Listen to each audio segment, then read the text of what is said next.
Welcome back, ladies and gentlemen, to your long-awaited episode of Story Archives. You've been clamoring for it. The thousands of you out there across all platforms waiting for our return, our little 2-week severance hiatus. I bet you thought we were stuck as innies, that you thought that we revolted. We stuck with Innie Mark. But no, we're back, and we're kicking off a series that's not going to turn into anything except for, actually, it might turn into something. It's going to be called the TV Catchup Club. Heck yeah. Because we're not really watching anything religiously right now. And yet, we're going to talk about everything that we've been watching. Yeah. I mean, I think that's the way to do it. This should be a fun one. There's a good mix of shows that we've actually both happened to watch. So I think this will be great. But anyways, I'm one half of your host, Zachary, alongside. Oh yeah. You're the other one now. You're the odd man out. Mario. Yeah. I didn't introduce myself because at this point we're all friends here, right?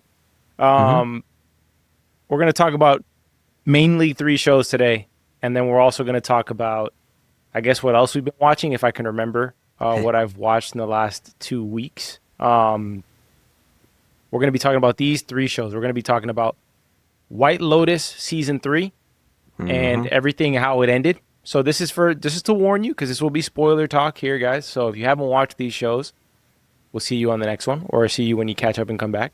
So White Lotus Season 3, we're going to talk about that, our feelings on it. We're not going to go super deep because we may or may not cover that more deeply in the future. We're going to talk about Last of Us Season 2, Episode 1. We're going to give our initial thoughts there.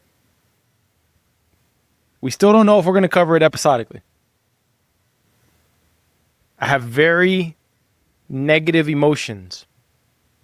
Remember, guys, this is based on a video game. So if any of you have played this video game, you can find out all of the things that have occurred. Be careful out there. We're not going to go into anything that is going to happen past episode 1 of season 2.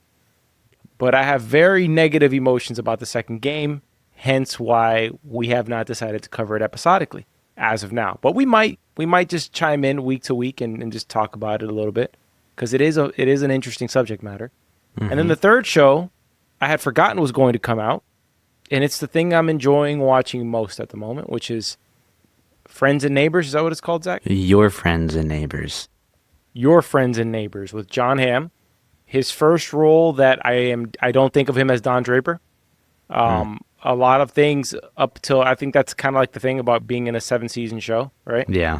Is that you see these people and it's very difficult to imagine them outside of a character that you spent 7 years with them in. Especially when the character's so freaking good.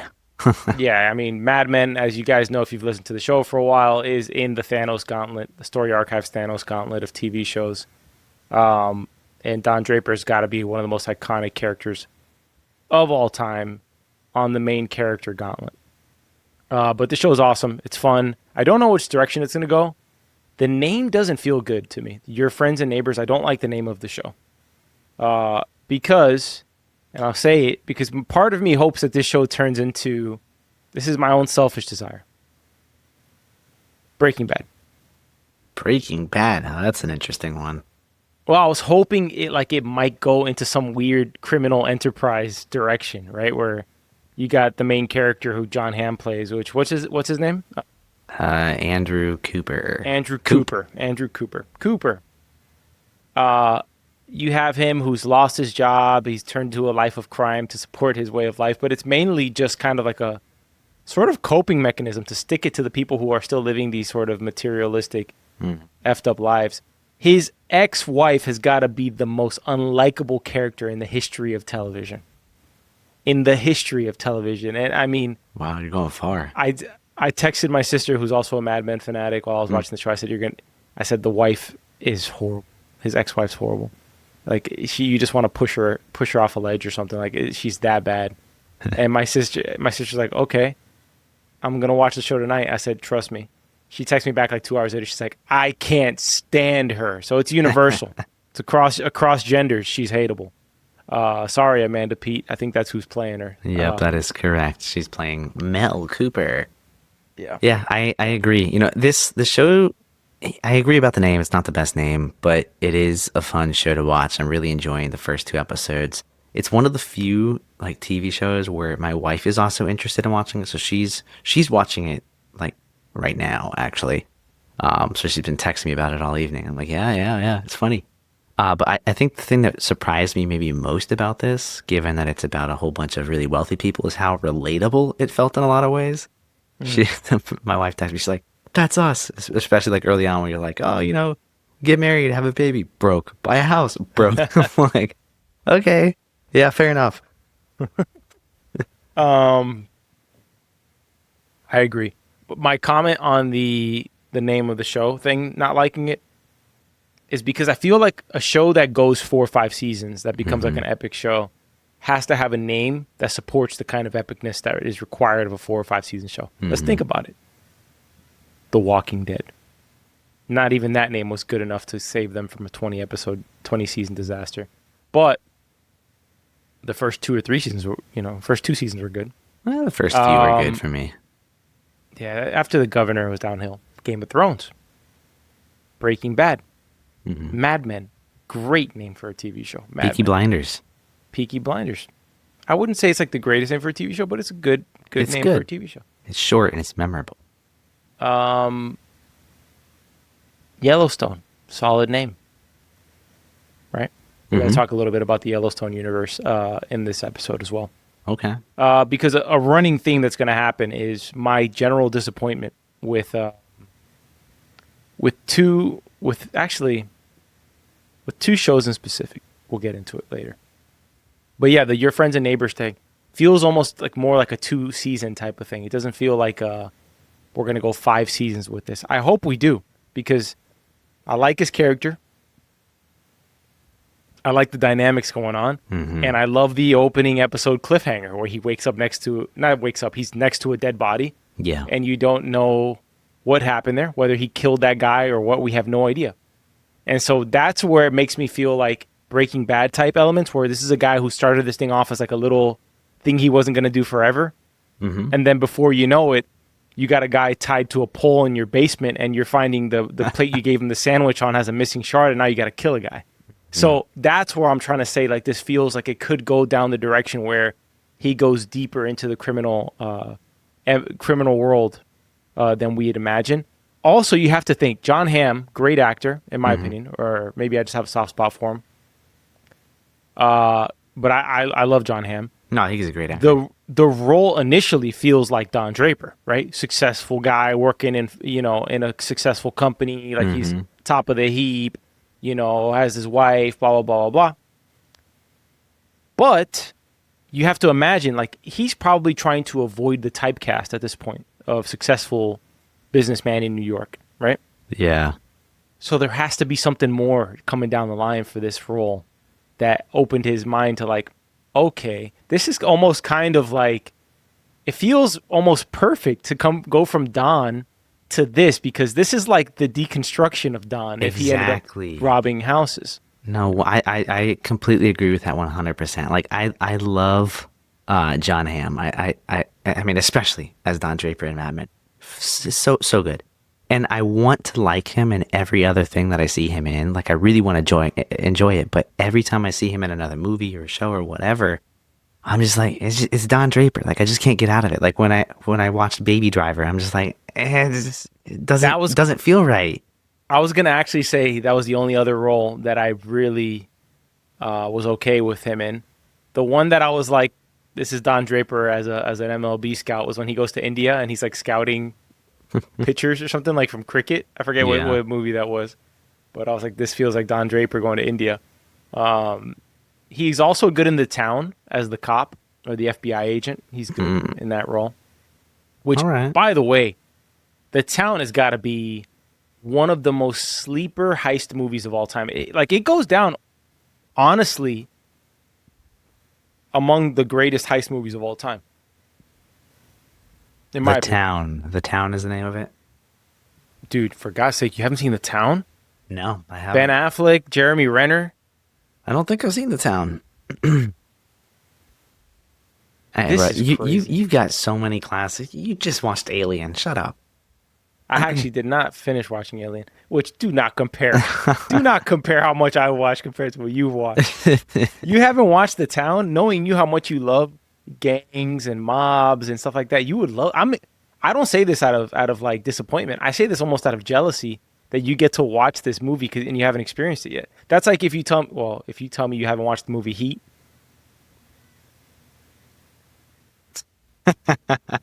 Have I? Let me see. If you don't know, if you don't recognize it by its name, you haven't watched it. Oh, If you don't recognize it by the name, you haven't watched it. I'm sure I have seen some of it with my cousin. He has like all of these kinds of movies, but Ladies and we're gentlemen, reaching back. I was a little young to watch this for a while. if you go to I'll add it this, to the if you list. go to soapboxpodcastnetwork.com in the careers pages, you will see an opening for a podcast host for a TV and film. You just said you weren't salty about this. Now I am. All right. No, but the show's good, man. I like the editing style. I like the kind of tongue-in-cheek Martin Scorsese style of we're gonna narrate this at the same time, where he takes the Patek and he's like Patek Philippe, and it like breaks down Yeah. the sticker price on the Patek, all that. I do wonder where the pawn shop like where that dynamic's going to come from, because now she's checking his car plates and getting a background check on the guy, so wondering where that's going to go. I feel like she's just looking into him to make sure he's not like a cop or something, right? Like doing some undercover job trying to uproot her organization. I would Exactly. assume that they're going to continue to do business together at some point. But to play off your point from a little bit ago, yeah, I do really like how this gives me just enough of the Don Draper vibe to ease me into his character, and then break like everything that I believed about him being Don Draper all the time. Like, you got to have him in a suit at some point in the show. They did it. They checked the box. I'm good. But I mean, I don't know that this is going to go down the Breaking Bad path. I feel like this is maybe a 4-seasoner. Like, I feel like Apple just has a thing for shows that run 4 seasons. So if we're making a really early bet, that would be my bet. We'll have to come back to this one in a few years. Yeah, I think that one of those things with this show in particular, there's like so many different branching storylines Hmm. uh, that are going on, specifically with like he gets booted from the company, right? He hooks Yeah. up with the chick that's like in a different section of the company, the girl who approaches him in episode 1. And then now she seems like she's actually going to be a good character. Like she doesn't seem like she's pissed with the company that they're using her against to get him fired and stuff like that. So I'm interested to see how that dinner goes for her, to see where that storyline goes. I don't know. There's just like what I love about the show is that I can't really tell what direction it's going to continue to head in. All I know is that there's a dead body at some point that's going to meet us on this journey, and I can't wait to see what it is. There's actually that show, and there's one other show that I've been recommended like twice, and it's been picking up steam, and Apple's been promoting the hell out of it, which is The Studio with Seth Rogen.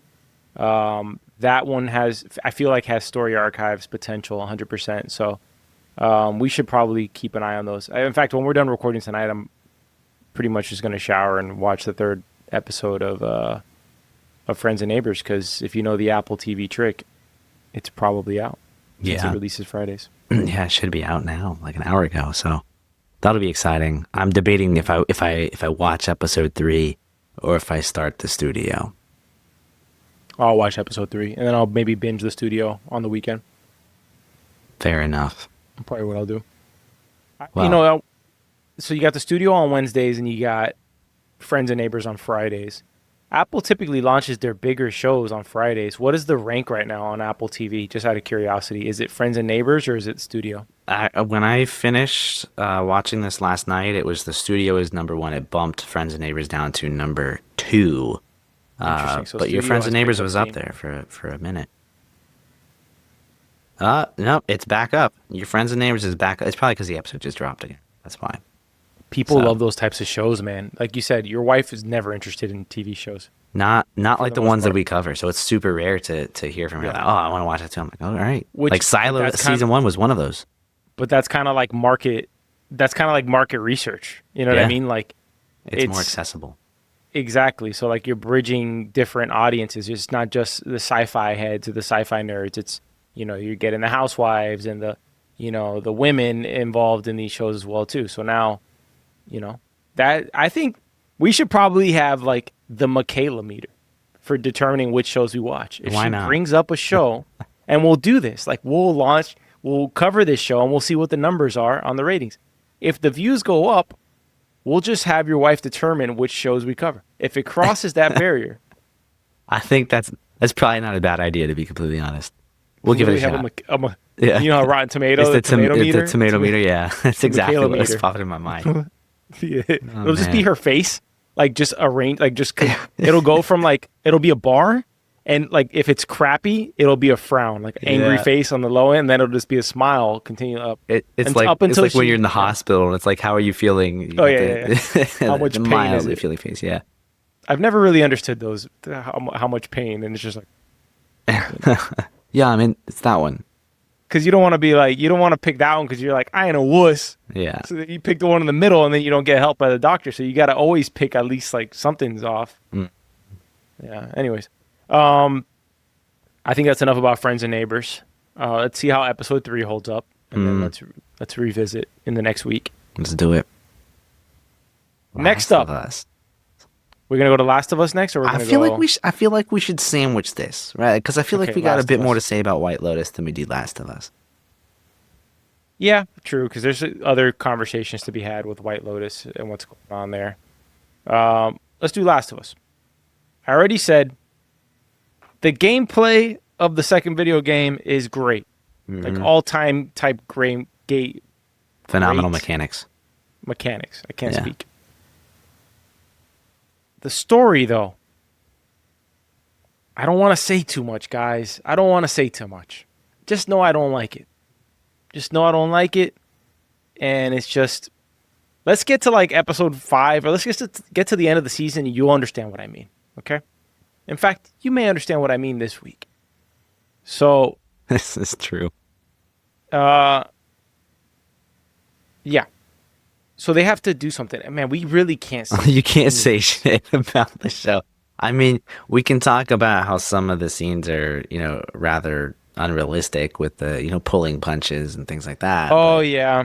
Yeah. Well, Like- there's a reason for that. I understand why the show has to do that. yeah. I will say this. When you go from the first game to the second game, there's a significant development in Ellie, right?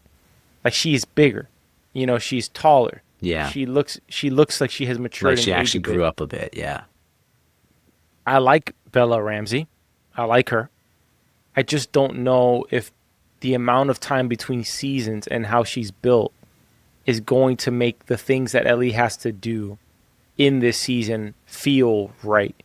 Okay, the casting of Abby, maybe they're kind of, because Ellie is essentially an action hero in the video games. That's what she becomes in the second game. Abby, though, is built like an actual man in the video game. Oh yeah. Like, if you look up Abby, can we like share a picture of Abby here? Maybe. Okay. I was on X earlier today and I came across the photo. Dude, I've been seeing so much stuff on X about The Last of Us. It's honestly extremely comical. But yeah, I saw a photo of Abby from the game and Abby from the Okay, show. Had to laugh. Abby's biceps, her shoulders, and her entire upper body is built like a linebacker, like a male linebacker in the video game. Okay? The casting choice that they have chosen for her is the opposite of that. Yeah. She doesn't look, I'm not going to say dainty, but she's definitely like on the thinner side. Abby in the game, you feel like she could level a dude because she looks like a dude. Yeah. Okay? Not in the face. It's almost like, you ever see like those dolls, like you could like rip the heads off and like you could like replace the head. Like imagine you could rip the head off a Barbie and then like put it on the Okay. G.I. Joe. Sure. That's kind of what Abby was like in the game. Yeah, in the game, yeah, you're right. I mean, in the game, Abby is somebody that you would expect to fight up close and personal. In the show, I would expect Abby to come at me with like a crossbow or something. Yeah, bow and arrow or a gun or and something. But she doesn't seem like she's gonna be able to take on, for example, the opening scene of Ellie, where she's taking on a dude who is built like me but bigger. Dude looked like he bigger. looked like Wolverine. He literally looked like Wolverine. All right. And Ellie, you're gonna have me believe that Ellie can take down this grown man. Now, granted, Jesse comes in after and he's like, I had him pull punches. So I wonder what is the dynamic going to be when Ellie does fight grown ass men in this season. They have to traverse that because it will look, the suspension of disbelief is too much. In the game, it works. But then again, you're also very much guerrilla warfare with Ellie in the game. So, Yeah. like, she's doing things like, for example, I love the scene with her and Dina when they're going to take out the zombie. Not the zombie, the infected. And they point to the bottle. And that's like a game mechanic where they use the bottle to distract the thing and do the noise like that. There should be a lot of that. And by the way, I love the fact that they're going almost shot for shot with the game.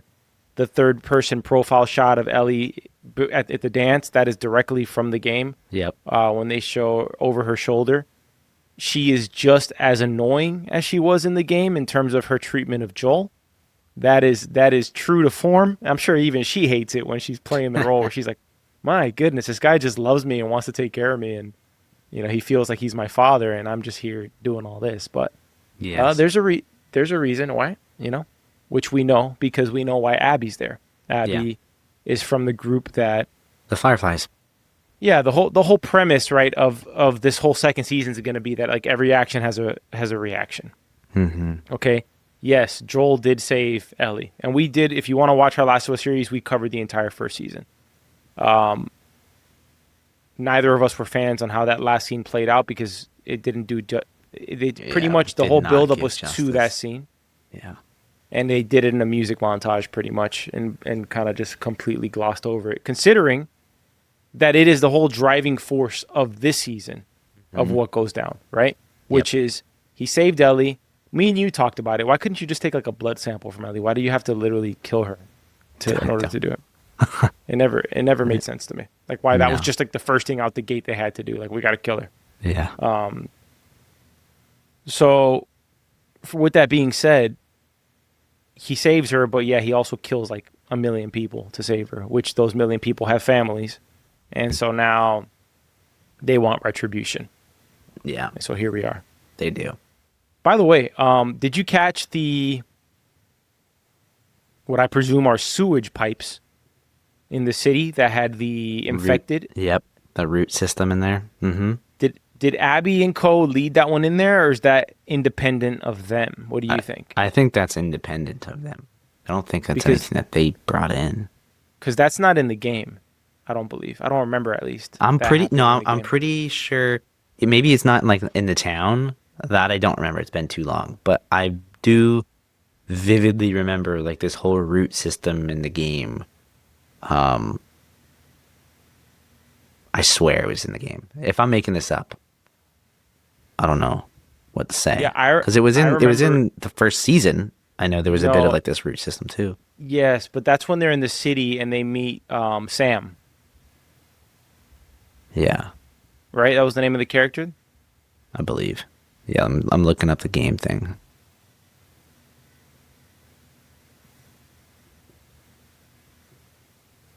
Root Sam, the system. little kid and his older brother. Yeah, there's like a root brain. Yeah. Yeah, the cordyceps infection in The Last of Us takes root in well, that's the brain specifically.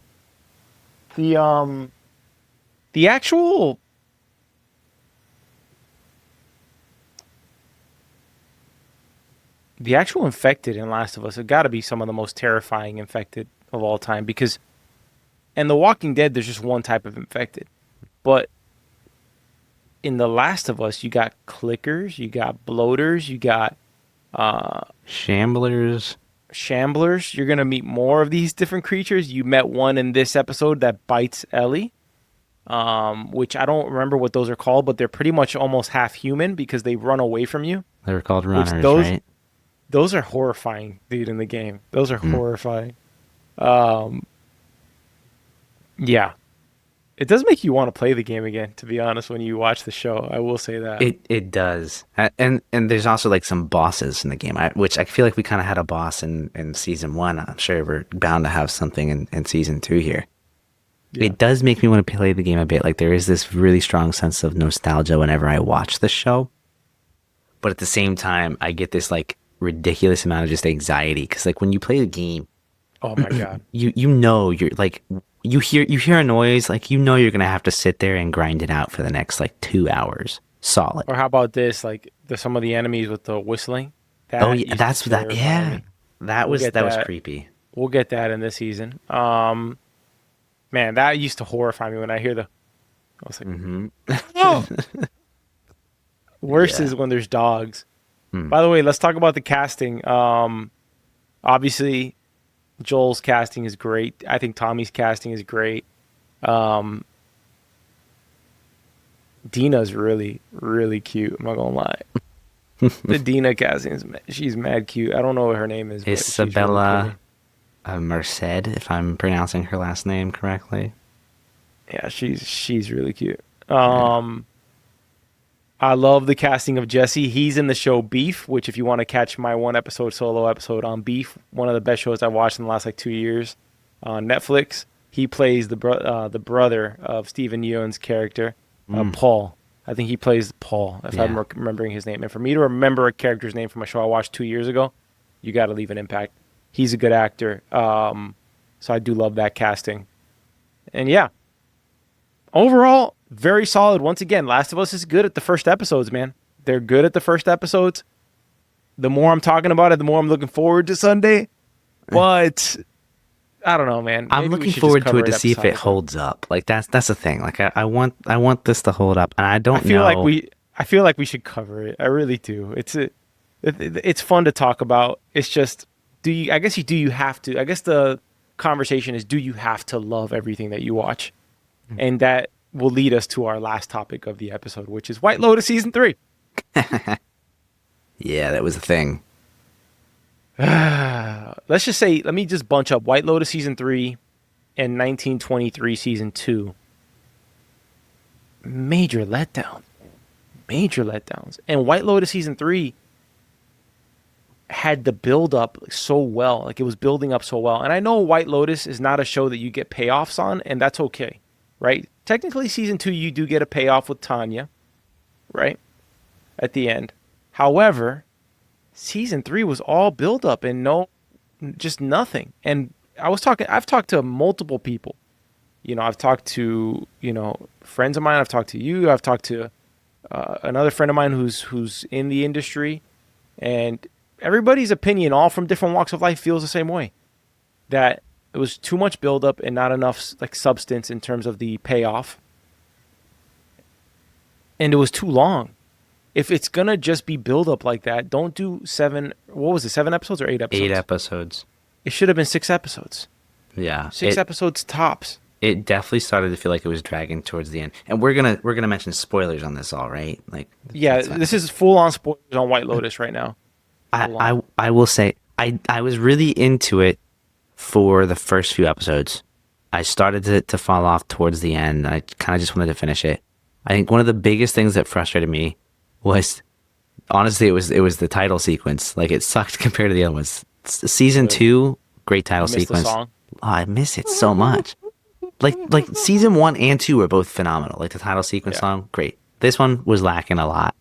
But then for me, as we got towards the end, it just felt it was too predictable for me.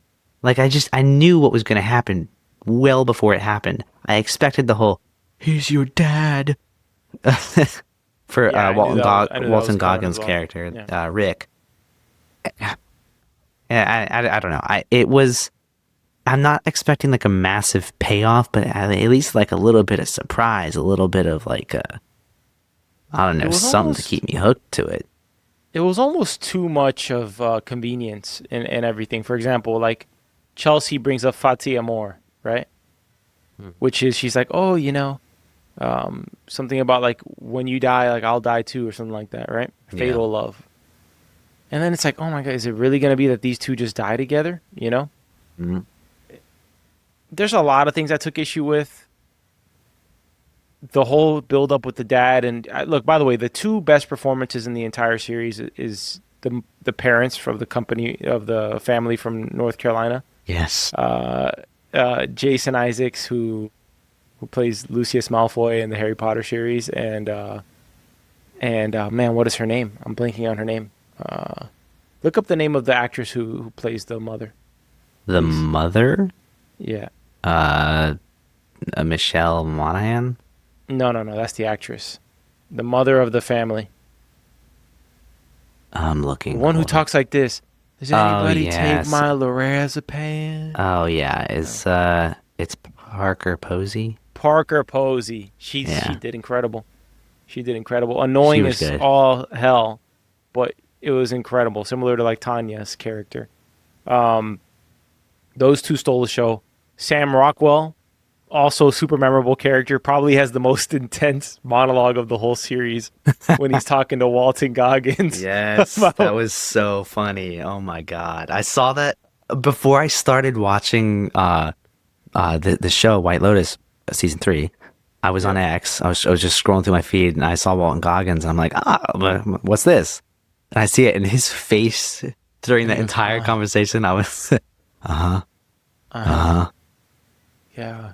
What? Yeah. That's what made me. I was like, all right, I gotta start watching the show. Like, what built up to this? That was probably Yeah, like the it's most memorable part of the show for me. well, Sam Rockwell's an all-timer. By the way, a bit much, but he's such a great actor. He's in one of my favorite movies of all time, which is hilarious because it's like his role here is completely inappropriate, but in the movie The Way Way Back, Mm. about the kid who goes with his dysfunctional family to their beach house for the summer, and Sam Rockwell is the he's like the manager of the local water park Mm.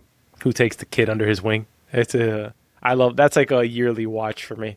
Um, it's great. Um, when you have somebody who comes in and is the most memorable character from that standpoint, it almost feels like something went wrong in the season. You know, when someone Yeah. can come in 2 episodes and Steal the show. leave an steal a show really. I mean, I'm not gonna say he literally stole a show because I don't think he did, but in terms of most memorable characters, who are you gonna remember from this season? This season felt a lot like building up for season 4 rather than letting season 3 stand for itself. What happened, Zach? Some massive bug flew by. I've had 2 bugs in here like the last like 2 or 3 days. I don't know what the hell that was. I don't know if you guys will see it on the podcast, but Zach's reaction right now to whatever flew on his desk was hilarious to Last me. time it was whatever it was huge. This thing looks like it's gonna bite. So I don't know. We'll see if I jump up and start punching something. At least you know what it is. Yeah.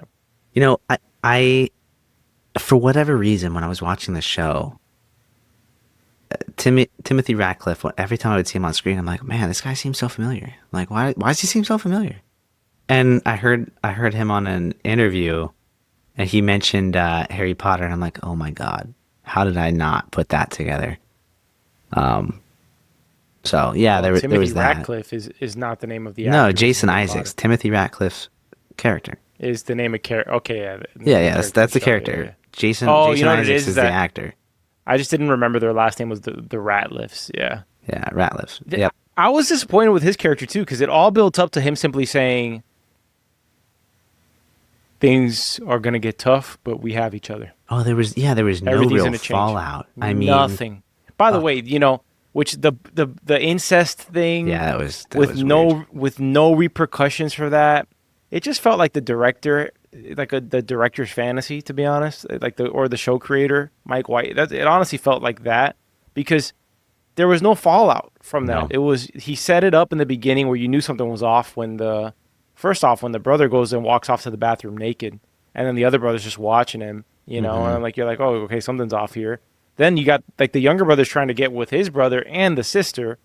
You It's know, really, really weird. it was really bizarre. I also heard a rumor that Mike White actually cut out a scene where I think her name's Piper. Piper is Piper, the yeah. sister, right? That Piper lost her. Piper. Piper pretty much gets laid, so he cut that scene. So for him to cut that scene, From Lachlan? Like with Lachlan? Her brother? no, I have no idea. I have no idea if it was with. I don't. I really don't know. They I mean, said it was I with, know it was a theme. Like, it was a thing in this where No, her brother what was I saw making fun was of that her it being a was virgin. with Belinda's son Zion. Ah, That's what That's what I heard, but I don't know if I it's could true or see not. that. Like that. Yeah. That's something I could totally see. That's surprising. Look, I did not know that. for me, it was just like something tragic needed to happen in that family, and it did not. It didn't. I mean, Lachlan didn't even die. yeah, yeah, Lachlan got to a point where it was kind of unbearable to watch him on screen. I mean, the older brother's not much better either, you know. By the way, Uh, the older brother, did you know that's Arnold Schwarzenegger's son? yeah, I did I not know figured that. that. I found I that out figured that. after. Well, I didn't know he was his son. I figured I had to have some relation. It's not like that last name is super Not really common. common, no. Wouldn't say that. Um, I really didn't like the idea of the father killing his whole family. I didn't like that. The whole Ratliff storyline was just a bit too dark for my liking, you know? Granted, they have the freedom to do what they want. It's just, it was a bit much. And then for that all to go down and all that came of Lockie and his brother, it was just, hey, man, it's okay to worship me, but don't, like, worship me. You know, like, Yeah. that's all. That was it. I'm sorry, That was bro. the fallout. If that happens between you and your sibling, nothing is ever the same after that. Like, it is just like, You're not getting over that. you're not glossing over that. You're not getting over that. So sorry. And also, you knew something was off. They didn't explore it. It was just a bunch of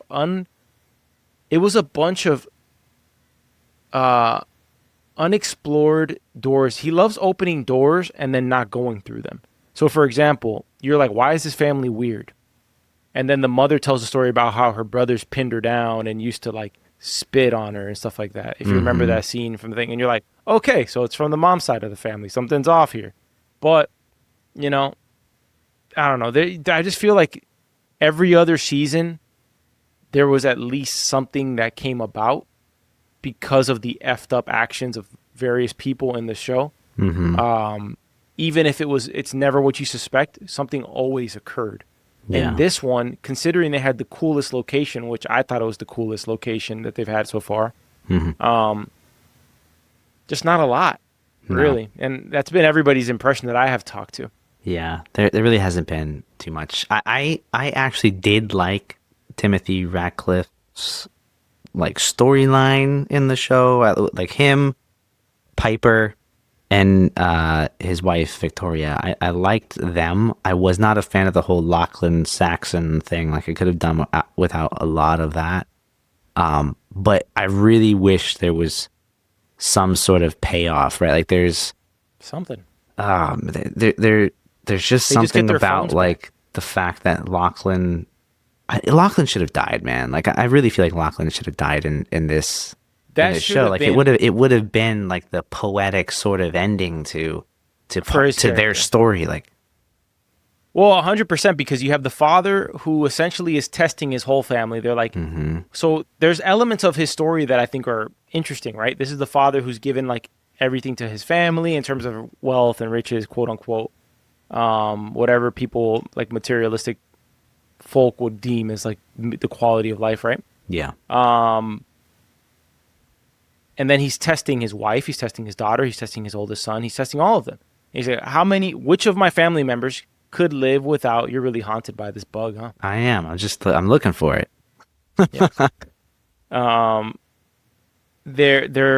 He's testing them all to see who of these in my family, of my blood, could live without the excess that I have provided to them. And his wife, no. So that's why you keep on getting those freaking Murder, fantasies of his suicide of, like, scenes. shooting Yeah, them. Of his oldest son cannot. Of his daughter, he thought maybe her, but then we find out that she tells Lockie, let me mess up my own life, Lockie. So it's really just a cry for attention on her part. She's not really serious about joining a Buddhist monastery, right? yeah. And then Lockie's just like a people pleaser. So he probably doesn't even mean what he said to his dad, where he's like, yeah, sure, I can live without it. Why not? You know, so he's just a people pleaser altogether, right? Yeah. And so the one that he doesn't want to kill ends up being the one that dies. I feel like that would have been the irony of his situation, of Yeah. the whole point of it being like, listen, man, if stuff happens, it does happen and it's horrible and it's embarrassing and all of that. But at the end of the day, it's not so serious for him to have considered going through with killing his whole family. So the same type of sort of grace that Mike White showed Timothy Ratcliffe's character. I wish he would have shown that to Walton Goggins' character, because Mm-hmm. really it makes everything in that storyline feel like, damn, all of this just for this unsatisfying ending. Those were maybe the only two likable characters in the show was Walton Goggins and Chelsea, Yeah, right? they had a really fun dynamic. Yeah, and then you have this unrealistic scenario between Belinda and her son essentially taking the money. So she pretty much checks her morals at the door, ends up becoming a version of Tanya to Pornchai, the guy who she hooks up with. Remember, because what Hmm. happens to Tanya she says, I've had a change of circumstances and I can't really go through with opening the spa anymore. Yeah, So what happens to Belinda? I've had a change of circumstances. I can't really open the spa. So now she's Tanya, yeah. right? And then tell me this. The day after you accept $5 million or however much they accepted from the guy, $5 million for their silence, Mm-hmm. she schedules a therapy session for her son for stress relief. That to me felt like the most random, like no human on earth would do that type of thing. To have the mindset of, I have all this going on, I'm going to schedule a stress relief thing for my son, Yeah. which interrupted Walton Goggins being able to speak to the therapist, which made him go through with you know what I mean? Like it just felt like, go to your therapy session, son. Come on. Nobody's Yeah. doing that in that situation. No, you're right. And to that point, like so much about Belinda's son in the show, just it felt like it was like there's so much missing So there. random. Like it Yeah. was he almost feels like more of a random character than Big Rick's time. friend. Like Big time. so I maybe you're right. Maybe there was a bit of storyline there that they cut out of his because he doesn't seem stressed about school and anything much. We open the No. show to him in this, therapy session where he's talking about him being stressed, but there's nothing else behind or beyond that. He comes That in, part he helps that seal the part was deal, so and that's it. sloppy. That part felt so sloppy to me. Yeah. Not a fan. Also, he's your father. Yeah, I know. Like that was He that sees was the big that was the surprise. climax of the Yeah. series. It was predictable, which that's fine. Things can be predictable. You don't have to reinvent the wheel and have something fresh every single time. There's no original idea, as they say. Hmm. But you see him at breakfast and you don't make mention of it. In fact, you call his mother a lying. What did he call her a whore? He called his mother a lying skank or Yeah, something. something like that. Close enough. Okay, and he doesn't even mention like, "Hey, I'm your father," at any point. I don't know. It just felt like people wouldn't do that, Yeah. you know. I know what you mean. It, And even when the woman at the end, I blank on what her name is, the one who's the manager of the hotel, the husband owns or she owns the hotel, and her husband owns it too. yeah, Patravati. Yeah, whatever her name Or is. well, that's who she really is, Shritala. Shritala. I was gonna say that. I didn't recognize her Patritali thing. She says, he was your father. He told me. I don't remember if she said that he was gonna tell you. No, I don't think so. So maybe the old man had no intention of telling him that he was his father. Maybe, who knows? Yeah. Well, Thoughts on what about you? What were your thoughts on it? I just pretty much gave all my negatives. What were your thoughts? on the whole show, I mean, everything we've been talking about, like, there's not really much I disagree with there. It was very much a letdown. Like the climax of the show was rather disappointing. Like, I wish there was something more that happened with. I'm fine with like the three friends, like the three gals that were just like partying and having fun. Like I feel like they kind of had more of like a what felt like closure in some way They to, were the to their stories. Yeah, you're right. It didn't feel. The thing is that they usually do a great job of connecting all of the characters in some way. Hmm. And those three didn't connect with any of the other core characters in the show at all. Yeah. Yeah. But if that's what It's Mike, hard to if live that's up to what Mike season White two. wants to do, if that's what he wants to do in terms of like, kind of mini vignettes of character studies of people, Hmm. I'm all cool with that for sure. You did get closure with that storyline for the most part with those friends. Yeah. You didn't. I guess you did get closure with Walton Goggins' storyline. So yeah, you know, But it was how It's we all- got there with Wilson Goggins' character that was disappointing. it was also not the ending we wanted for him. So Yeah. that could also be affecting the judgment of it. Will it be more memorable now that it ended the way it did? I don't know. Wasn't my favorite season though. It definitely rank it last on the rank of the seasons. Yeah. I'll be tuning in for season 4 for sure. But I do think that season 3 is something that they should be looking back on the reaction, because we cannot be the only ones um, who have. I know for a fact we're not the only ones who have these thoughts on season 3. Hmm. Um, and it wasn't all negative. It was just the finale was definitely not what I was hoping for. No, I agree. I'd have to rank them season 2, season 1, and season 3. So it's hard to top Aubrey Plaza and that whole storyline in season 2. I'd probably put season. Would you do season 2, then 1, then 3? Yeah, 2, 1, 3. Yep. I would have to agree. I didn't. I mean, I thought Guy Talk was done for. The security guard. Oh yeah. He Yeah. his non-confrontational character bothered me so much.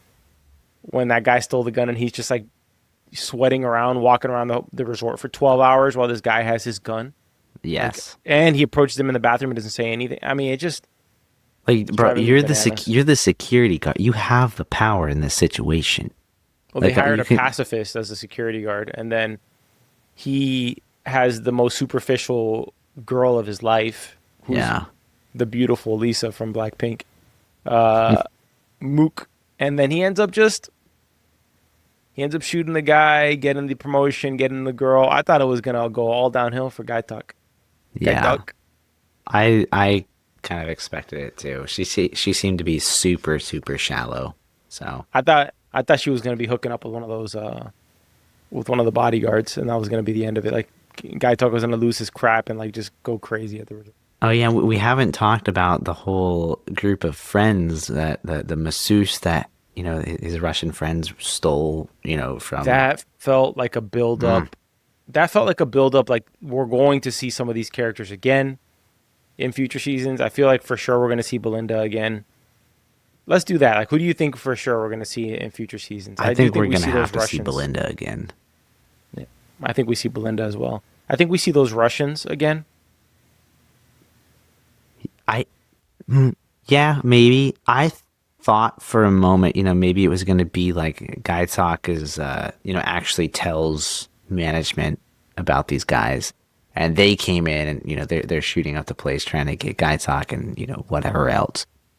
Didn't pan out, so maybe we'll see them in another season.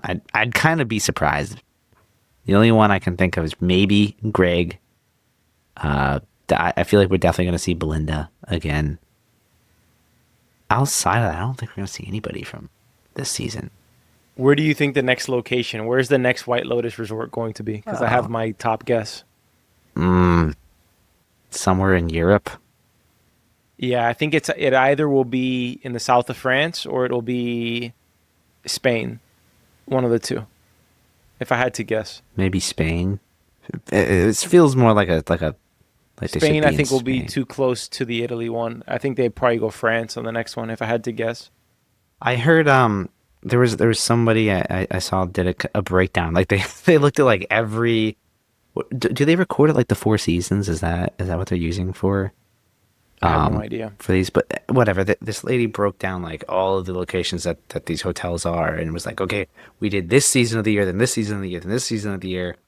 It like eliminated everything but like 4 hotels, and then came down to like 2 that she thought. I feel like you're right. Like it's the south of France or somewhere that I think she landed on. Sounds right to me. I just feel like we're gonna be over in that neck of the woods. Yeah, I would have to agree. Also, they could switch it up completely though. They could just do a White Lotus like in the snow. We're expecting True. tropical, but maybe White Lotus has a ski resort. And we just do something like it would be.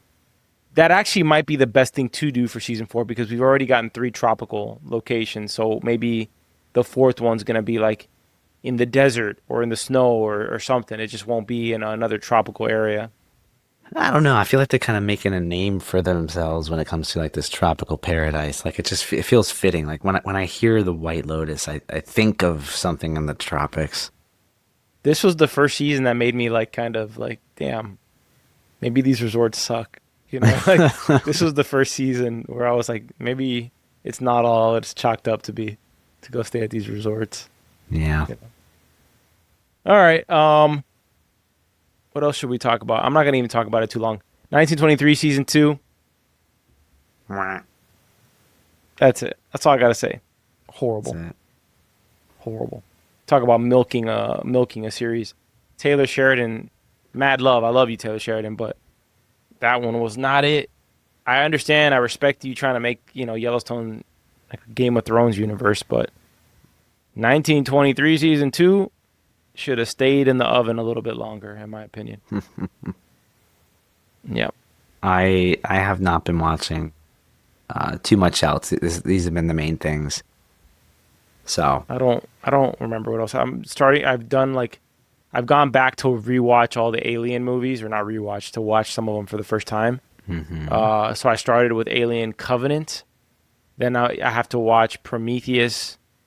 I already saw Prometheus, but now it's time for Alien, then the one after that, and then Alien 2, then Alien 3. see, I feel like the classics were the best. Alien 2 and 1, 2, and 3. Like It's just Alien and Aliens. Those are the two that everybody swears by. See, now that you're watching Alien, you've got to watch Predator, and then you got to get into that universe so that you can watch AVP and all of that stuff. I've never liked those movies, like the Freddy vs. Jason, and I always found that to be so dumb. It's not Freddy versus Jason. Well, I mean, like in the sense of just like two villain things attacking each other, sure, but I find that dumb. I guess it's fun for fan service, but okay. All right, I will find say it dumb when the Superman versus Batman. I find that dumb too. Like I find that very dumb. I don't like Superman versus Batman and any of that stuff, but I will say I do like the way that like the whole Predator and Alien thing is tied into each other. I think was done really well. There's a whole backstory to it and whatnot, but I don't want to spoil anything for you. Okay, all right. I think that's it for the TV Catchup Club episode 1 here. I agree. Let's call it a good day and go watch some more of these shows, huh? Let's do it. All right, y'all. Thank you for tuning in. We hope you're doing well. Happy Good Friday. Happy Easter to all of you out there. Absolutely. And we'll see you on the next episode of Story Archives, whatever we may be talking about. Sounds right. Oh, by the way, if you have show suggestions, help us out. We're like, this is the first time in 3 years that we're kind of in limbo. So let us know what you want us to talk about, and we'll do it. Maybe. Always got to pull it back a little bit. Yeah.